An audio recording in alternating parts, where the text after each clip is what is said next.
के आदेश के खिलाफ कांग्रेस सुप्रीम कोर्ट जाने की तैयारी कर रही है। दरअसल उत्तराखंड हाईकोर्ट ने हल्द्वानी रेलवे स्टेशन की 29 एकड़ जमीन से अतिक्रमण हटाने का आदेश दिया है। हाईकोर्ट के इस आदेश से 4000 से ज्यादा घरों पर बुलडोजर चलना तय हो चुका है। रेलवे और जिला प्रशासन अतिक्रमण हटाने की तैयारियों में जुटा हुआ है, लेकिन इस बीच स्थानीय विधायक ने हाईकोर्ट के फैसले के खिलाफ सुप्रीम कोर्ट का दरवाजा खटखटाने की बात कही है। स्थानीय कांग्रेस विधायक सुमित हृदेश ने कहा है कि वो हाईकोर्ट के आदेश के खिलाफ सुप्रीम कोर्ट में अपील दायर करेंगे। कांग्रेस विधायक को उम्मीद है कि लोगों को सुप्रीम कोर्ट से राहत मिलेगी। इससे पहले भी साल 2017 में तत्कालीन नेता प्रतिपक्ष इंदिरा हृदेश ने सुप्रीम कोर्ट का दरवाजा खटखटाकर स्थानीय लोगों को राहत दिलाई थी।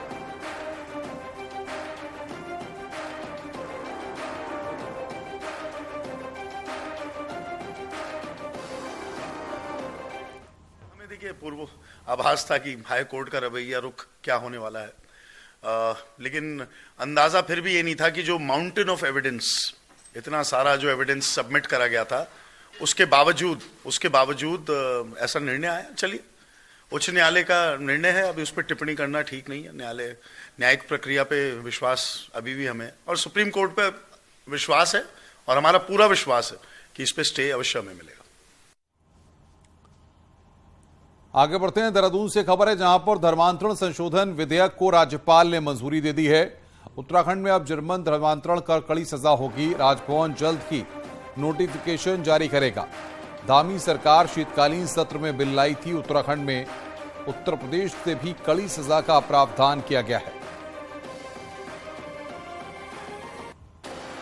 तो जल्द राजभवन नोटिफिकेशन जारी करेगा। धर्मांतरण संशोधन को यहां पर मंजूरी, अब जबरन धर्मांतरण पर कड़ी सजा होगी। जल्द राजभवन नोटिफिकेशन इसको लेकर जारी करेगा। सरकार शीतकालीन सत्र में बिल लाई थी। धर्मांतरण संशोधन विधेयक को मंजूरी दे दी गई है। राज्यपाल ने विधेयक को मंजूरी दी है।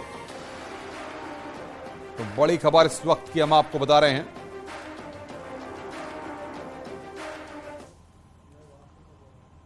मुख्यमंत्री पुष्कर धामी ने बड़ा ऐलान किया है। मदरसों में चलने वाली गतिविधियों का सर्वे होगा। सीएम धामी ने कहा है कि पुलिस विभाग इस सर्वे के काम को आगे बढ़ाएगा और सर्वे का काम तेजी से चलाए जाने की जरूरत है। सीएम ने कहा कि कई जगहों पर बसावट चिंता की वजह है और इस पर कैसे रोक लगाएं, कैसे सख्ती करें, ये जिम्मेदारी पुलिस की है, ताकि कोई भी अनवांटेड उत्तराखंड में न आने पाए।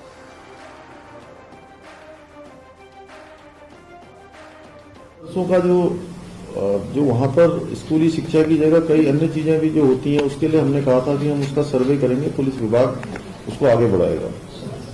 वह भी कहीं थोड़ा और तेजी से चलाने की जरूरत है। और जो तमाम प्रकार की ऐसी पॉपुलेशन है जो हमारे बहुत सारे क्षेत्रों में आकर फंस जा रही है, वो हमारे लिए बहुत चिंता का विषय है कि कैसे हम उस पर रोक लगाएं, कैसे उस पर सख्ती करें कि कोई भी अनवांटेड जो अवांछित तत्व हैं वो उत्तराखंड के अंदर ना आ पाए। देवभूमि का जो स्वरूप है वो स्वरूप बना रहे, उसकी जिम्मेदारी, सबसे बड़ी जिम्मेदारी अगर किसी विभाग की है तो पुलिस विभाग की है।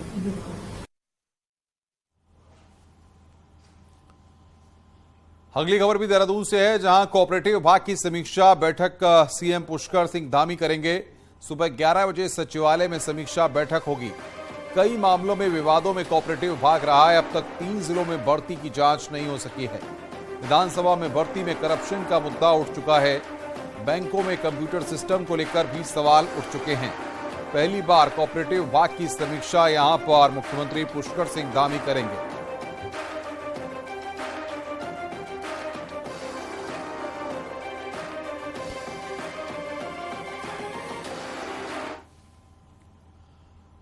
जोशीमठ नगर क्षेत्र में हो रहे भूस्खलन को लेकर एनटीपीसी जल विद्युत परियोजना की सुरंग को भी एक कारण बताया जा रहा था, लेकिन अब एनटीपीसी जल विद्युत परियोजना ने अब इस पर अपना पक्ष रखते हुए कहा है कि इस परियोजना से जोशीमठ नगर कोई खतरा नहीं है।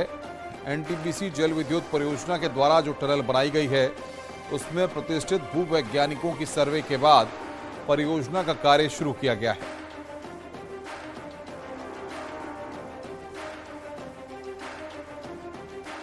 कई बार कह चुके हैं कि एनटीपीसी की जो सुरंग है वो जोशीमठ से बहुत दूर है, हॉरिजॉन्टली भी वर्टिकली भी, और इससे कोई धसाव का कोई इससे रिलेशनशिप नहीं है। ये जो टनल बन रही है ये बहुत ही ऐसी तकनीक से बन रही कि इससे किसी भी प्रकार का प्रभाव ग्राउंड पर नहीं पड़ता है। टिहरी झील प्रभावित तल्ला उप्पू के ग्रामीणों का विस्थापन की मांग को लेकर आंदोलन जारी है और ग्रामीणों ने पुनर्वास विभाग पर अनदेखी का आरोप लगाया है। टिहरी झील के पानी के उतार चढ़ाव के चलते तल्ला उप्पू गांव में भूस्खलन और भूदसाव हो रहा है, जिसके चलते ग्रामीण डर के साए में जीने को मजबूर हैं। टिहरी झील प्रभावित तल्ला उप्पू के करीब 150 परिवार लंबे समय से विस्थापन की मांग कर रहे हैं और उनका सर्वे भी हो चुका है, लेकिन आज तक विस्थापन की कार्रवाई आगे नहीं बढ़ पाई है।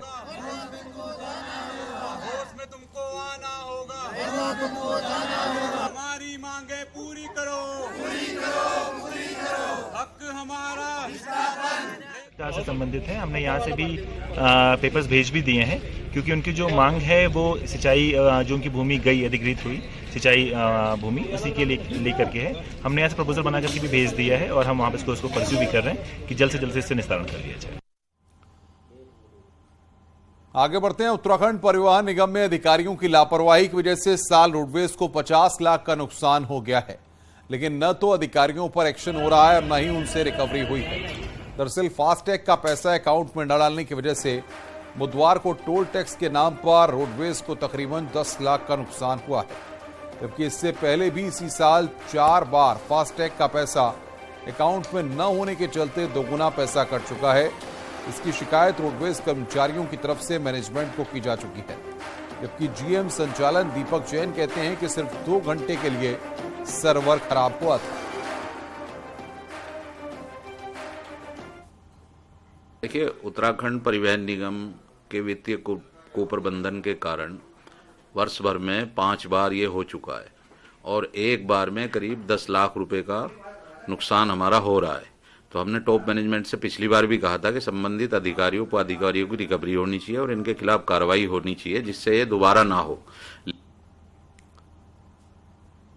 कोविड को लेकर उत्तराखंड में भी अलर्ट है। वीकेंड पर खास सतर्कता बरती जाएगी। बॉर्डर एरिया पर चौकसी रहेगी। सभी के लिए मास्क पहनना जरूरी रहेगा। इसके साथ ही जिला प्रशासन ने सभी अधिकारियों को तैयारी पूरी करने के निर्देश दिए हैं। चेकिंग से लेकर अस्पतालों में आरटीपीसीआर टेस्टिंग पर फोकस रहेगा।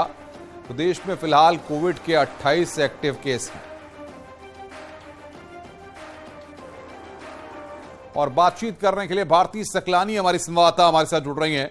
भारती, क्या अपडेट है और स्वास्थ्य विभाग के साथ साथ सरकार की क्या तैयारी है? देखिए, वीकेंड पर रश की उम्मीद है और इसी को देखते हुए अब अलर्ट मोड में जिला प्रशासन जा रहा है। सभी अधिकारियों को यहाँ पर दिशा निर्देश जारी कर दिए गए हैं कि बॉर्डर एरियाज पर खास तौर पर चेकिंग बरती जाए।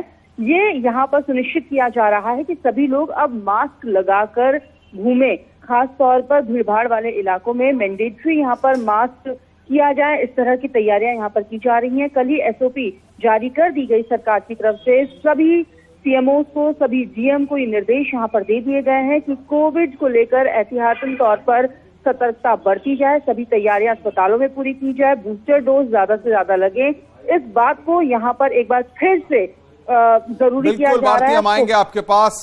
भारती सकलानी अपडेट